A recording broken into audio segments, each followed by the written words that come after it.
12वीं कक्षा के जितने भी दोस्त अपना पेपर देकर आ चुके हैं, मैंने आपको जो बताया था 100% पूरा का पूरा वही क्वेश्चन पेपर आ चुका है। एक भी क्वेश्चन आउट नहीं हुआ है। तो जितने भी दोस्त हमारे कक्षा 12वीं वाले इस वीडियो को देख रहे हैं, आ जाइए सभी जो अपना पेपर देकर आ चुके हैं, अपने सही उत्तर मिला लेंगे। और आप लोग चैनल पर पहली बार आए हैं तो चैनल को सब्सक्राइब भी करिएगा, ताकि आपको आने वाले सभी वीडियोस के नोटिफिकेशन मिल सके। मैं आप लोगों को बता देता हूं, पूरा पेपर कक्षा 12वीं का संस्कृत विषय का आज आपका पेपर था। आपके कितने सही हुए? 32 ऑब्जेक्टिव में से 32 ऑब्जेक्टिव में से आपके कितना आए हैं, कमेंट बॉक्स में आप सभी बताएंगे। आइए बच्चों, तो पूरा पेपर का सॉल्यूशन यहाँ पर मैं बता देता हूँ आप लोगों को। पठती में आपको एक वचन लगाना था, और गमिष्यति पदे लकार अस्ति, तो इसमें आपका लिट लकार लगाना था। और लंग लकार का उदाहरण बताना था आपको, अपठत होता है इसमें। और लप्ते इति क्रियापदे धातु अस्ति, तो इसमें आपका लब हो जाएगा। प्रभवती पदे उपसर्ग अस्ति, तो इसमें प्र उपसर्ग था। दुर्बल पदे उपसर्ग अस्ति, तो इसमें दुर था। और पर्यपालियत पदे उपसर्ग अस्ति, तो इसमें परि आपका आंसर था। चलिए अगले क्वेश्चन की ओर हम बढ़ते हैं। बताइए 6 ऑब्जेक्टिव में से आपके कितने सही हुए। उसके बाद में यहाँ पर जोड़ी बता देते हैं आपको। कृत्वा, तो इसमें कत्वा प्रत्यय। गता, तो इसमें आपका कथ प्रत्यय हो जाता। अजा, तो इसमें आपका टाप प्रत्यय होगा। अद्य अव्यपदम। और पवन सर्वत्र अस्ति, अत्र अव्य अस्ति, तो यहाँ पर आपका जो अव्य हो जाएगा वो सर्वत्र हो जाएगा। और सा माता इव रक्षति अस्मिन वाक्य अव्य अस्ति, तो इसमें आपका इव आंसर था। 6 ऑब्जेक्टिव ये आपके क्लियर हो जाते हैं यहाँ पर। उसके बाद में आपका आता है एक पदेन उत्तरम लिखत। एक पद में उत्तर देना है। रात्रि पदस्य पर्याय पदम लिखत, रात्रि का आपको पर्यायवाची लिखना है। तो इसका हो जाएगा आपका सरवरी। सरवरी इसमें आपका क्या हो जाएगा? आंसर हो जाएगा। ठीक है। उसके बाद में आपने रात्रि का अगर दूसरा पर्यायवाची लिखा है तो कमेंट बॉक्स में बताइएगा। कमेंट बॉक्स में बता दीजिएगा कि आपने क्या लिखा, वो सही है या गलत। उसके बाद में बहुनम पदस्य पर्याय पदम लिखत, तो बहुनम का आपको पर्यायवाची लिखना है। तो बहुनम का आपका पर्यायवाची जो पद होगा वो क्या हो जाएगा? जल्दी से बताइए, जल्दी से बताइए। बहुनम का ग्रहम हो जाएगा। उसके बाद में सत्यम का विलोम पद, तो सत्यम का विलोम पद अगर हम बात करेंगे तो असत्यम हो जाएगा। असत्यम आप लिखेंगे। और एका का विलोम एकः, तो इसका हो जाएगा अनेकः। एकः अनेकः, इसमें आप अनेक लिख देंगे। आचार्य किम अनुशास्ति, आचार्य किसे शिक्षित करते हैं, तो आपका आंसर होगा अंतः वाशिना। अंतः वाशिना, अंतः वाशिन, अंतः वाशिन इसमें आपका आंसर होगा। शरीरे का प्रहारती, शरीर पर कौन प्रहार करता है, तो यहाँ पर आपका अरि हो जाएगा। तो इसमें आपका अरि हो जाएगा। इसमें आपका आंसर अरि हो जाएगा। शरीर पर कौन प्रहार करता है? अरि मतलब दुश्मन। का गुणम वेत्ति, कौन गुण को जानती है, तो इसमें आपका जो आंसर था वो पिका। पिका इसमें आपका क्या था? आंसर। उसके बाद में अगला क्वेश्चन, अशुद्ध वाक्य नाम समक्षम आम। आम ना बताना है कुल मिलाकर। प्रति योगे है द्वितीय विभक्ति अस्ति, तो यहाँ पर आपका इसमें आम लगाना था आपको। और अपदानकार के पंचमी विभक्ति अस्ति, इसमें आम लिखना था। राजेंदु दिलीपा, देखो ये पूरा क्वेश्चन में बता चुका था आपको। तो राजेंदु दिलीपा, इसमें दिलीप जो है वो विशेषण पद है, तो इसमें आपको ना लिखना था। कठोर वासने, जो बाफने हैं वो विशेष्य पद है, तो इसमें आम लिखना था। अल्पज्ञ पुरुष, तो अल्पज्ञ जो है विशेषण है, बिल्कुल इसमें आम लिखना था। गंभीर ज्ञानोद्वी, तो इसमें आपको जो ज्ञानोद्वी है ये विशेष्य पद है, बिल्कुल इसमें आपको आम लिखना था। उसके बाद अगले क्वेश्चन की ओर हम बढ़ते हैं। क्वेश्चन क्रमांक आपका अगला है, जिसमें हमें देखना है द्वंद्व समास का उदाहरण। द्वंद्व समास का उदाहरण हमें बताना है। तो द्वंद्व समास का उदाहरण यहाँ पर बताना है। तो इसका जो आंसर था वो हो जाएगा आपका द्वंद्व समास का उदाहरण पितरो सभायाम पंडिता, इसमें सामासिक पद बताना है, तो इसका आंसर बनेगा सभा पंडिता। और त्रिविधम पदे समास अस्ति, तो इसमें आपका दिगु। और हस्तनेव इत्यस्य पदस्य संधि विच्छेद अस्ति, तो इसका संधि विच्छेद होगा हस्तेन धन एव, पहला ऑप्शन इसमें सही था। उसके बाद में योगनान्ते इति पदे संधि अस्ति, तो इसमें जो संधि है वो हो जाएगी आपकी दीर्घ स्वर संधि। और सत्यापि पदस्य विच्छेद अस्ति, तो इसका होगा इसका आंसर आप लगाएंगे सतिधन अपि।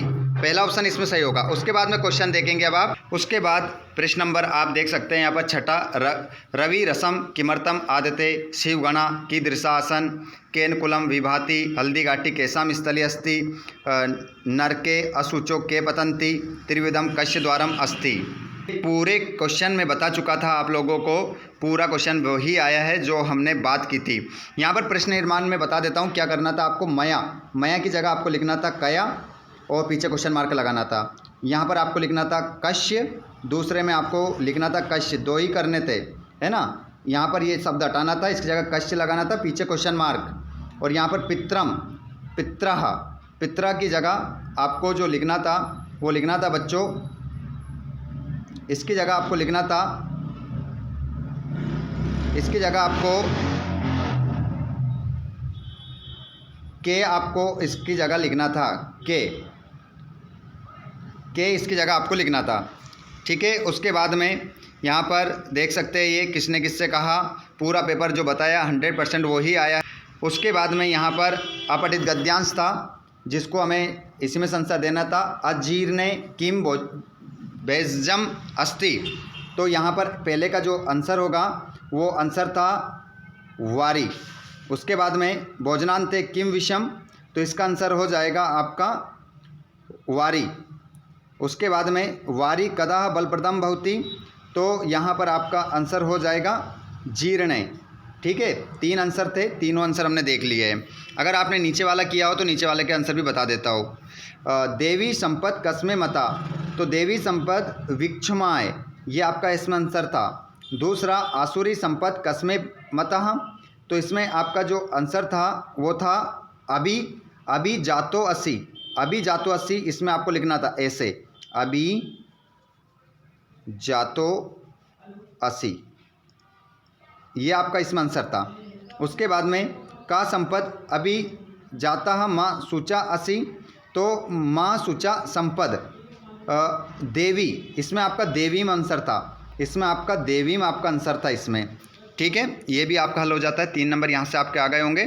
उसके बाद में 17वां क्वेश्चन का आंसर भी बता देता हूँ। का शरीर संक्षिप्ता का रक्षितव्या, तो यहाँ पर आपका आंसर होगा, इसमें आपको आंसर लगाना था एका शरीरा संक्षिप्ता पृथ्वी रक्षितव्यति, ये आपका आंसर था। दूसरा कुतः अयम दोषः उत्पन्ना, तो इसमें जो आपका आंसर था वो दूसरा वाला जो आंसर हो जाएगा, इसमें हम देख लेते हैं कहाँ पर लिखा है कि कुतः अयम दोषः उत्पन्ना, तो यहाँ पर आप देख सकते हैं अतः कुतः उत्पन्नो अयम दोषः, ये आपका आंसर हो जाएगा। तो यहाँ पर आपका आंसर हो जाएगा राम, इसमें आपको राम लिखना था, इसमें राम आपका आंसर हो जाएगा।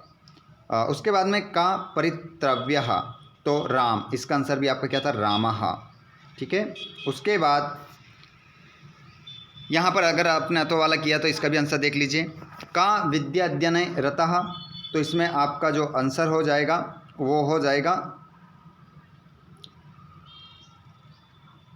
मादलसा, इसमें आंसर आपका पहला था मादलसा, है ना, पहला वाला। का अनंत पारो गंभीरश्च, तो ज्ञानोदधिस्तु, इसमें आपका दूसरा वाला आंसर था ये, है ना, ये शब्द बस इतना ही लिखना था इसमें। मादलसा कुत्र स्थिता कतिभि बिंदुवः एव प्राप्तः, तो यहाँ पर आपका मया सागर तटे स्थित्वा कतिपय बिंदुवः एव प्राप्ता अद्यावधि, ये आपका तीसरा आंसर था। उसके बाद तो यहाँ पर आप देखेंगे, यहाँ पर खालिस्तान को फिल करना था, तो इसमें आ जाएगा माला, पहले में 3 करने हैं लेकिन यहाँ पर 5 दे रखे हैं। तो यथा ते तत्र वर्तेरन, तो इसका आंसर जो आप लगाएंगे तो इसमें आपका जो आंसर होगा वो हो जाएगा तथा, इसमें आप तथा लगाएंगे। और एकेन अपि, तो इसमें आपका आ जाएगा सूरेन, सूरेन इसमें आपका आंसर होगा। और पुराणानी, तो इसमें आपका अष्टादश, अष्टादश इसमें आपका आंसर था। उसके बाद विद्या विनियम ददाती, तो इसमें आपका विनियम आंसर होगा। उसके बाद में अगले क्वेश्चन को भी हम देखते हैं। तो अगला क्वेश्चन है आपका जिसमें हम यहाँ पर एक और नाट्यांश मिलेगा, गद्यांश मिलेगा, जिसको हल करते हैं। प्रताप दुर्ग द्वारिका कश्य ध्वनिम एव अश्रोषित, तो इसमें आपका जो आंसर हो जाएगा वो हो जाएगा, यहाँ पर आंसर ढूंढना पड़ेगा इसमें, पादक्षेप ध्वनि निवृत्ति आवृष्टिम, ये आपका इसमें आंसर होगा पहला आंसर। स का स्कंदे निधाय निपुणम निरीक्षणमानः, तो यहाँ पर आपका आंसर होगा वो हो जाएगा भूशुंडी, इसमें आपका दूसरा आंसर। गंभीर स्वरेण का अवादितः, तो यहाँ पर आंसर हो जाएगा वो गंभीर स्वर में क्या बोला, का को अत्र भो को अत्र भो, ये आपको तीसरे में लिखना था। उसके बाद में अथवा वाला भी अगर आपने किया हो तो वो भी देख लो, बता देते हैं। बोजा कश्य पुत्र आसित, तो यहाँ पर आपका आंसर हो जाएगा वो भोज इति पुत्र, समझा नहीं, यहाँ पर भोज जो पुत्र था वो किसका पुत्र था, तो यहाँ पर हो जाएगा सिंदुल राज्ञो हो, सिंदुलः किम विचार यमासः, तो इसमें आपका जो आंसर होगा वो हो जाएगा, उन्होंने विचार किया, क्या विचार किया ये आपको मैं बता देता हूँ, कहाँ से आपको आंसर लिखना था इसी में से ढूंढकर। तो महाबलम आलोक्य पुत्रम च बालम सवीक्ष्य विचार्यमानः समयः अद्यहम, ये आपका इसमें आंसर हो जाएगा। और अगला धारा राज्य का राजा प्रजा पर्यपाल्यत, तो यहाँ पर आपका जो आंसर था वो इसमें आपका आंसर आपको लगाना था वो पूरा धारा राज्य सिंधुल संगो राजा चीरम प्रजा पर्यपाल्यत, ये तीसरा आंसर आपका था। उसके बाद में यहाँ पर क्वेश्चन नंबर 20 में जो खालिस्तान आपको दिखाई दे रहा है ये आपकी किताब वाला खालिस्तान है, तो ये आपने फिल कर ही दिया होगा। आपने ऊपर वाला किया या नीचे वाला किया, और आपने ये नंबर आप हमें डाल के भेज दें और नीचे वाले नंबर डाल के भेज दें, हम आपको बता देंगे कि आपने सही करा है या गलत करा है। क्रम से नंबर आप डाल के भेज देना, पहले वाले खालिस्तान में आपने क्या फिल करा। उसके बाद में देखिए मैंने आप लोगों को संस्कृत भाषा के महाकवि कालिदास का निबंध बताया था, तो आपने कर ही दिया होगा। और उसके बाद में ये क्वेश्चन और आता है जिसमें आपको अपठित गद्यांश करना था, जिसके उत्तर आपको इसी में से देना था। तो यहाँ पर देखिए ये भी बता देता हूँ, ये रहे इसके क्वेश्चन। प्रमाणिधना का बहुती, तो इसमें तो आपने सभी कर ही दिए होंगे, 6 दे रखे 5 करने थे, तो निश्चित रूप से 4 करने थे, माफ़ कीजिएगा। और उसके बाद में क्वेश्चन नंबर 23 में संस्कृत भाषा का एक प्रार्थना पत्र लिखना था अवकाश के लिए, संस्कृत भाषा में अवकाश का एक प्रार्थना पत्र आपको लिखना था। तो ये पूरा पेपर हो गया आपका। पेपर सरल आया या कठिन, कमेंट बॉक्स में ज़रूर बताइएगा। आपका बना है या नहीं बना ये भी आप कमेंट बॉक्स में ज़रूर बताइएगा। मिलते हैं हम नेक्स्ट क्लास में। अगर आपने चैनल को सब्सक्राइब नहीं किया हो तो चैनल को सब्सक्राइब ज़रूर कीजिएगा। आने वाली अगली क्लास आपको सबसे पहले मिलती रहेगी। आपके बताइए अब कितने ऑब्जेक्टिव, लगभग 32 तो ऑब्जेक्टिव है, प्लस और भी मान के चले 5-7, तो 40 नंबर तो आपके कम से कम आना चाहिए। और इससे प्लस किस किस के आ रहे हैं कमेंट बॉक्स में बताइए। सभी विद्यार्थी कमेंट बॉक्स में बताएंगे।